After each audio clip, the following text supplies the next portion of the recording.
NBA's annual play-in tournament starts tonight. So in today's video, I'm going to cover the matchups that are going on tonight. Let's get right into it. The first matchup we have is the Miami Heat versus the Charlotte Hornets. The Miami Heat finished 43-39, 10th in the East, and the Hornets finished 44-38, just one spot above them and one game above them, 9th in the East. The Hornets have had a really good stretch of games in this past, in 2026. They've really turned their season around, and the Hornets have been a team in recent years that has been at the bottom of the league, at the bottom of the East, which is even worse. They have not been good, and it's been kind of a waiting period for them to kind of break out, and this year was almost their breakout. They didn't make a top 6 spot in the playoffs. They were closer than they have ever been, for sure, but this is still their chance to get into the postseason, into the playoffs, where they could still face off against the Pistons as a 1 seed, which I honestly think is a solid matchup. Then we have the Miami Heat, and the Miami Heat have been an annual play-in team every single year. They've come back here ever since Jimmy Butler. Well, even when Jimmy Butler was here, they were the 8 seed, and then when he left, they just, it's been mediocre. It's been mediocre for the Heat for the past few years. This season, they have had 3 guys who are near all-star level, but due to a bunch of injuries and overall them just still being a mediocre team, they haven't really been able to do a lot. Bam dropped 83, which is something, but overall their team has not been amazing. In their season series this season, the Heat have won 3 of the 4 games against the Hornets. To be fair, 2 of these games were in 2025 before the Hornets made their their deadline trade for Kobe White, and before their resurgence in 2026 when Konechukwu, LaMelo Ball, and Brandon Miller were all playing amazing. Some interesting things I found out about these wins and losses. For the Heat, they were 2-0 when Bam played, and 1-1 when Hero played, 1-1 when Powell played. And in the only loss that the Heat had, they shot really bad from 3. 7 for 36, which is pretty unlikely that would happen again. The Hornets were relatively healthy, aside from one of the games they lost where they didn't have Brandon Miller, but still they lost 2 games when their team was pretty much healthy.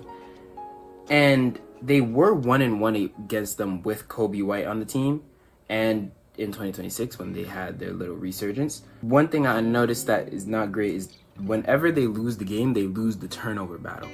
And one thing about the Hornets is that they're not a very efficient, they're not a very take care of the ball team. They put up a lot of threes, they play flashy, they play fast, they have an insane offense, but they don't have a really efficient, don't have a really careful, don't have a really secure offense. So it should be a Heat win.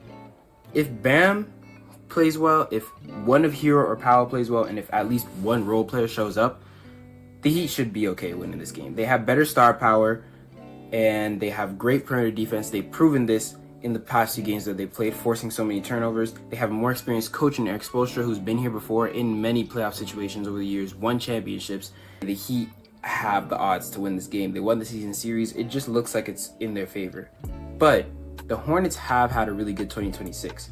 So if they do want to win, they'll need to hit their threes, because that's their bread and butter. That's what they're doing every single game. That's their biggest strength. If the Hornets don't hit their threes, it's not looking good for them. Another thing they have to do is protect the ball.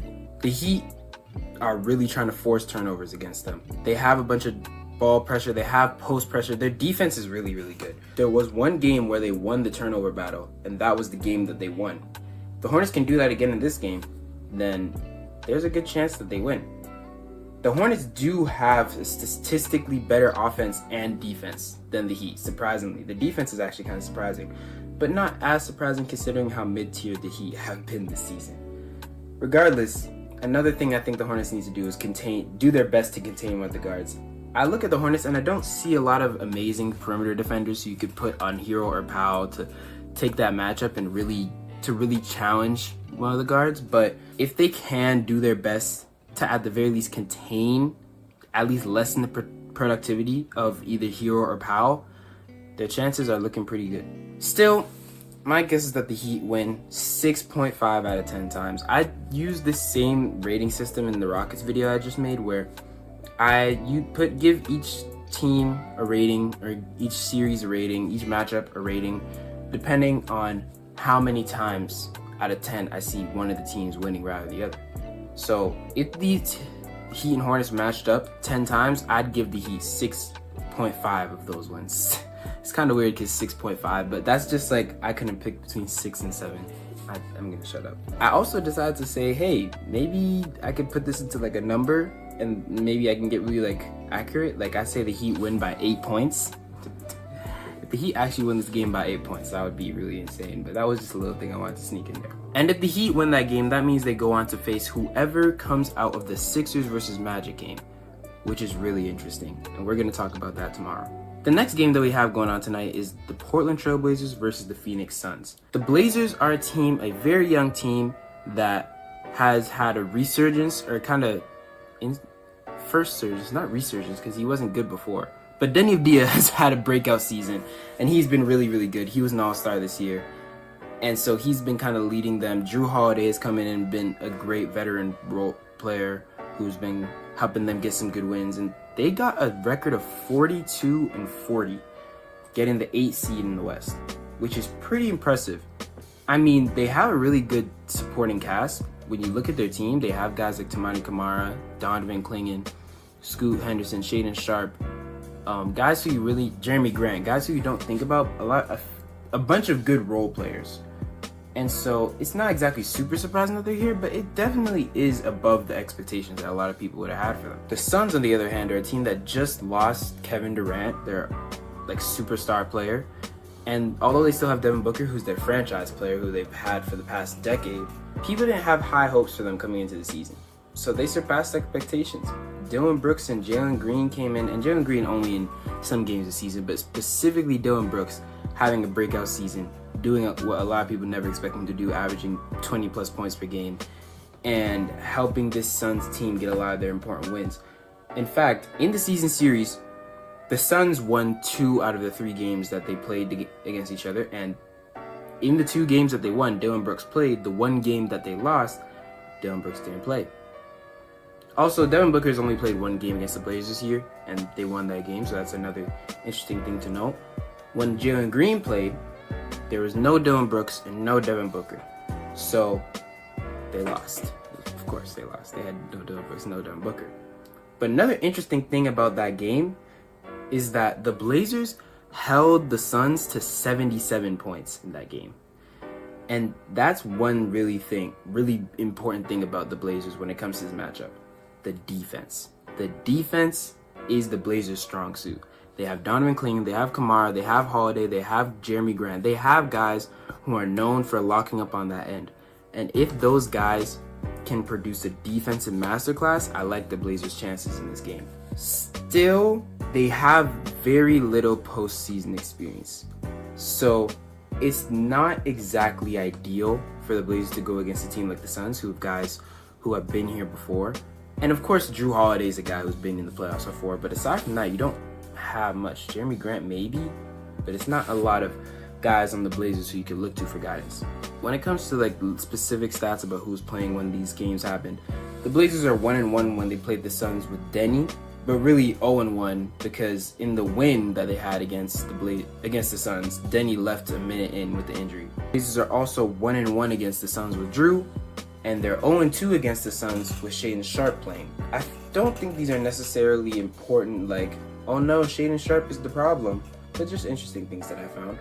Yeah, really the biggest thing for the Blazers is taking care of the ball and a defensive masterclass, because the Blazers aren't exactly a team with a prominent, I mean, Denny's been a great ball handler, but he's also not the most efficient, as in like, he doesn't take care of the ball as well as some other ball handlers. I think Drew Holiday is a good guy who you want the ball, like you're gonna want the ball in his hands a lot of time in this game, but it's still not the best option for your primary ball handler. There is a chance for the Blazers to win, but at the end of the day, man, the Suns have a better offense and defense than the Blazers. They're more experienced and they have better star power. All they really need is to keep forcing turnovers against the not really secure Blazers offense. And if the role players just step up a little bit, if the guys like Grayson Allen, Colin Gillespie, all those guys can even do a little bit of work, I say that the Suns win this game 8 out of 10 times. My specific points would be by 16 points, but I don't expect any of these games to really be a blowout. With all these teams working hard to fight and win this game, get into the playoffs, I don't think any team's going to get blown out. It's very unlikely. But I still think the Suns have the higher chance of winning this game. And the Blazers are a cool team. I'm glad that they got here in the first place. It's a good experience for the younger guys, but I don't know if they're going to make it into the playoffs. Because then, after this game, they have to play either Kawhi or Steph Curry, which is going to be a challenge for sure, I'll tell you that. But yeah, that's all I have to say about today's matchups. I will have more videos coming out on the upcoming matchups. I want to try and do them day by day because I feel like all in one video would be like a lot.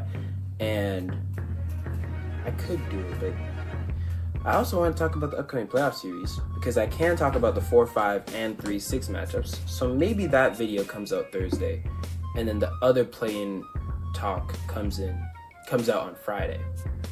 We'll see what I decide to do. But thank you for watching. If you made it this far, I appreciate y'all. Have a great day. Watch the playoffs. It's gonna be a fun time, and yeah, I don't have much else to say. Thank you for watching. I appreciate y'all. Have a wonderful day. Drink some water and subscribe if you enjoyed. And like the video, you know what I'm saying? I would appreciate it. I'll see you next time. Peace.